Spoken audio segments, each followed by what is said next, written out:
টানা ২ হারে টি-২০ বিশ্বকাপ থেকে বিদায়ের পথে বাংলাদেশ। যদিও কাগজে কলমে সেমিফাইনালে খেলার ক্ষীণ আশা এখনও টিকে আছে নাজমুল হোসেন শান্তদের। সুপার ৮-এ নিজেদের শেষ ম্যাচে আফগানিস্তানের মুখোমুখি হচ্ছে টিম টাইগার্স।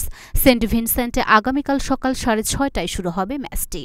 অস্ট্রেলিয়া ও ভারতের কাছে টানা ২ হারে বিশ্বকাপের সেমিতে ওঠার পথ কঠিন হয়ে গেছে বাংলাদেশের। তবে শক্তিশালী অস্ট্রেলিয়ার বিপক্ষে আফগানিস্তানের ঐতিহাসিক জয়ে টাইগারদের সেমিতে খেলার ক্ষীণ সুযোগ তৈরি হয়েছে। তারপরও অনেক যদি কিন্তুর উপর নির্ভর করছে বাংলাদেশের সেমিফাইনাল। প্রথমত ভারতের কাছে বড় ব্যবধানে হারতে হবে অস্ট্রেলিয়াকে, এরপর আফগানিস্তানের বিপক্ষে বড় ব্যবধানে জিততে হবে বাংলাদেশকে। তাহলেই সেমিফাইনালের সুযোগ তৈরি হবে টাইগারদের। কিন্তু আজ রাতে ভারতের বিপক্ষে অস্ট্রেলিয়া জিতলে আফগানিস্তানের সাথে খেলতে নামার আগেই বিশ্বকাপ থেকে বিদায় নিশ্চিত হয়ে যাবে টাইগারদের। অস্ট্রেলিয়ার জয়ে বিশ্বকাপ থেকে বিদায় ঘণ্টা বাজলেও সুপার ৮-এ নিজেদের শেষ ম্যাচ জিততে মরিয়া বাংলাদেশ। পাশাপাশি সেমিফাইনালে খেলার আশা শেষ হয়ে যাবে আফগানিস্তানেরও। অস্ট্রেলিয়াকে হারিয়ে রশিদ খানরা ফুরফুরে মেজাজে থাকলেও জয়ের জন্যই মাঠে নামবে বাংলাদেশ।